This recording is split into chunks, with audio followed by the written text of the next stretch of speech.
Hi, Anne. Welcome to the Spotlight on Local Family Law Professionals for the Divorce Literacy Series of the Divorce Lending Association.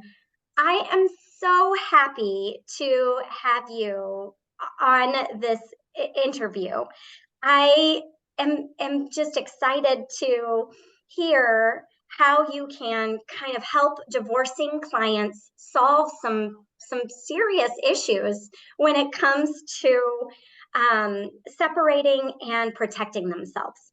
So, tell us a little about yourself, and don't forget to mention your speaking engagements. I have had the privilege of witnessing recently. Oh, Emily, I'm so glad that you invited me because I am a survivor of divorce. I underwent that really difficult surgery, grief process, whatever you want to call it, back in 2019.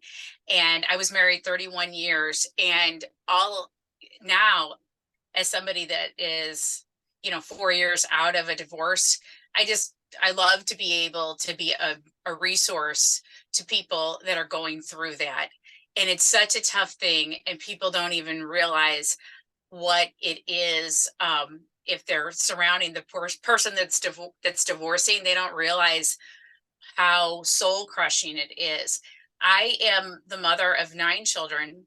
One died at birth 22 years ago. I went through a stillborn baby's death and burial and everything with it. And then I have an older son. My oldest son died just 2 weeks after my divorce was final in 2019. And David was 35 with a child and one on the way. So I've gone through the grief and the burial of 2 children. And I can tell you and your listeners, what you're experiencing now with the betrayal of divorce is worse than burying a child. And I mean that in my most sincere, serious way, Emily. People that are going through this, that betrayal of that person that they gave everything to, they made vows with, and they're betrayed, whether in infidelity or whatever way they ended up divorced. It hurts so bad. For me, it was worse than burying both of my children, one at birth and one at 35. And you're like, wow, that can't be. But there's closure when you bury a child. When you are betrayed in a divorce, that gift of that divorce and that heartbreak is the gift that keeps on going. And it's a very difficult thing. And so my heart goes out to you as a listener. If you're here listening to Emily and I, it is not a mistake. And the creator put you right here to listen to us today and to hopefully give you advice that will fill your heart and make you realize that there is life after this heavy duty thing that you're going through. So that's first and foremost. I'm with you heart and soul. And I now am back on my feet and into I work with people with problems they don't even know that they have. And as a New York life insurance provider, I'm studying right now to get my securities license. And I just love being in the business of trying to help people in just the little ways, especially as they go through a divorce. That is enlightening, and I appreciate you being so candid. So Anne Moloney with New York Life is who is giving us this wise wisdom today. Um, we know that each divorce is unique, and everyone involved goes kind of on their own little journey through the process. Um, any advice that you would kind of start with when they are beginning this journey? Well, I had a group of like 5 people around me. My professional counselor, a girlfriend that was a counselor, and then my very best friend, a cousin that was in ministry. I had a group of about 5 people to help me and aid me. And you really have to listen to those people that have gone before you, that have experienced this before. And I had been in financial planning with my ex-husband. We had a financial planning firm for 30 years. I was the person that helped with the administration. I was the person that handled the client events. I was the person that cleaned the towels, did the front desk receptionist job, or processed business. Or maybe I had to go across town and get a signature because somebody forgot to write their initial on page 19 and a half. So I was that person that took care of all the children. And unfortunately, I didn't end up too great in the end of it. But what I did make sure we had with our life insurance policies, I we were able to make sure that if Mike would pass away, God forbid, after our divorce, that I would be able to at least be covered with that life insurance policy that he had. And then for me, I was the one keeping the children. So it was really important that in the decree of the divorce, I was able to make sure if, God forbid he would die after the divorce, that the support that I was receiving would be covered by a life insurance policy. Does that make sense? It does. I feel like life insurance goes unnoticed Yeah. as kind of a valuable tool Oh, right. that can kind of make things whole. Oh, yeah. And I know that you have a very personal example of this Yeah. that you recently set up.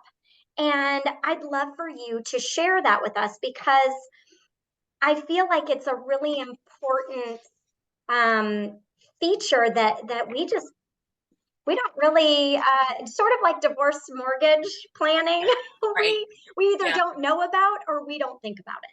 Yeah. Well, first of all, if you are going through, you're going through your divorce decree still, make sure that the policies that you have in place, um, if you have a divorce where the communication isn't very good, you're afraid to trust that spouse to be the owner and the payer of that life insurance policy, make sure you can go in and you can agree upon changing it so that you're the owner of the policy on him or her, whoever you're worried about the coverage on that support, that you can change that ownership if need be.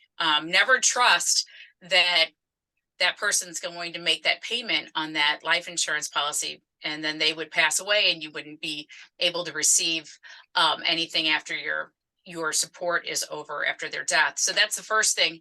And then Right. as you go on in life, is your heart heals and you start to believe again, which I highly recommend going, jumping and leaping and asking your creator to be with you every step of the way so that you can love again. As difficult as it is to say that, I when I was going through my divorce, I was like, I'm never doing this again. Never, never, never, ever. And what happened to me, Emily, 2 weeks after my divorce was final, my oldest son drowned. And I was into a situation where, wow, I'm going to either sink like a ship and go into such depression like I did when my daughter died 20 years ago, or I'm going to have to dress up and fix my hair and put some makeup on and show up at a date. And that's what I had to do so that my heart could heal, to have something to live for, because you got to put everything back, all that dirt in the past as you're going through the grievance of your life, that blueprint you had for your life, torn in shreds, right? Yeah. And now you have to go on and believe that God has something for you in the future. So my situation was so dire, with the divorce and the death on top of each other, I had to do something drastic. And people around me said, you must date. You must. And so I went out there because on a date, you can no longer be an abused, grieving wife that was betrayed, and you cannot be a grieving mother. It's like, shh, shh, get it together, girl. Get your workout clothes on, do your workout, and get your skirt on and go out on a date. And that's what I did. And my creator, my God, gave me a very wonderful man. And for 2.5 years, we've been dating. And we've come to the conclusion, as we're going through the tough annulment process of the Catholic Church, that we want to be married. And what are you going to do? Because Anne is receiving alimony. When that alimony ends, there will be my new spouse. Dan is a wonderful man, and he'll make up for that alimony I will no longer receive. But what happens if Dan passes away a year after we are married? Yeah. What am I going to do? Like, my spouse is going to start writing alimony again? No. So we thought, hey, what if we get Dan a life insurance policy, just $250,000? And, he's in good health. He got a good rating. He's 54 years old. And I know he wouldn't mind if I'm giving you the details. And he got a good rating. So $71 a month, $250,000, 10-year term. And we have a solution, and we no longer have to worry about what if Dan, unfortunately, God forbid, pass away, and there's Ann with the other half not to pay the bills. Wow, what an incredible solution. And then when you look at me, I have a house and some property, and it's wrapped up in a trust, all tight for my children and to go on for my children. And I made sure that I had that really tight when I went through the divorce. Well, Dan's not part of that. So I don't want to be in a situation where this new spouse of mine is doing all this work and caring, and he's a construction guy, and he's amazing, and he's going to fix stuff. I don't want to die 2 years later, and then Dan doesn't get anything, and he just is like, bye. So we have life insurance on Ann. So he'll have $500,000, and he can walk away and just say, all right, well, I'm going to go start a life. I'm brokenhearted again, but I'm going to go start a new life with $500,000 and leave that completely off of my trust. Beneficiary is Dan. And then I can, of course, leave a second and even a third contingency in case Dan would be, his demise would be at the same time as mine. And so I hope this makes sense. Does that make sense? It totally does. And I feel like it's such a creative solution that nobody would think of or think to do as an alternative to, alimony, or as an alternative to not receiving a property should something happen, any of those things. And when we spoke about this earlier, I was just enlightened. It was like, oh, this is exactly what people need to hear. They need to know that sometimes you got to get creative, and you need creative solutions to your issues, because you cannot depend on the other person anymore. Right. That person is no longer, like, y'all are different now. Yeah. So and that's so tough to face. Yeah. And if you're listening, we're so sorry. I know. Oh my gosh. And so I love that you shared that with me, and I couldn't appreciate it more. And so I really appreciate you, taking time to meet with us today, but also for all of your, knowledge and all of that. And I completely respect you as, a professional in this market, the St. Louis Metro East market. So tell me, where can someone who might benefit from your expertise go to learn more about you? Well, you can simply call me or text me, 314-265-6481, or you can find me on LinkedIn.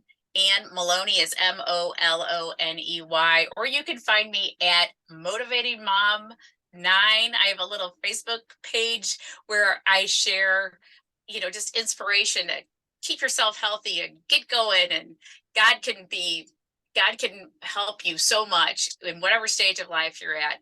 So it would be my pleasure. And the way I get compensated is I give away a lot of free advice, like you, Emily. We're there to consult and help people with what we've learned in our profession. And then if you would choose to, maybe buy a life insurance policy or an annuity or a long-term care from me or whatever, then my company compensates me out of that fee, that premium that you pay. But it's wonderful for me because I'm a bargain girl, to be able to give away bargains. I love to be able to give away free advice to people, and hope and pray that they are benefited by that. So that's what we do, right, Emily? Absolutely, and that's genius. I do love your, sharing and caring spirit.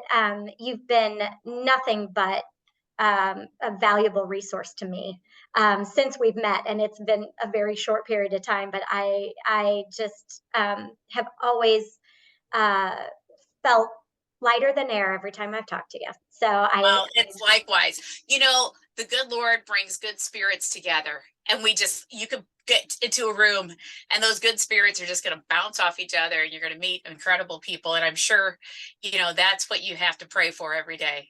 God, I guide me in your will. I agree. Also, so do you have any final thoughts to leave with us today? Just to realize that people that you don't have to seek advice from me. Maybe you have a financial planner, maybe somebody in the family that would be able to consult with you on your special issues, because everybody has a special issue when they're in the midst of a divorce. And reach out. Don't be afraid to call people in your time where you just want to isolate, you just want to go like this. Don't be afraid to call people and say, will you please help me? I cannot compensate you. I'm up a creek without a paddle. Will you please help me? Because that's what happened to me. I had to ask people for help, and they helped me.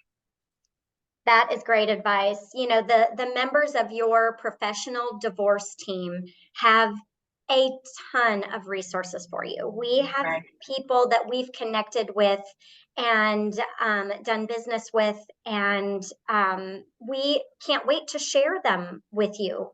These are trusted professionals.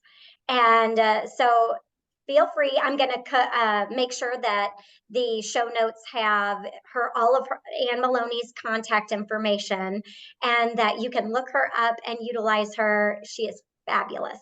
So thank you, Anne.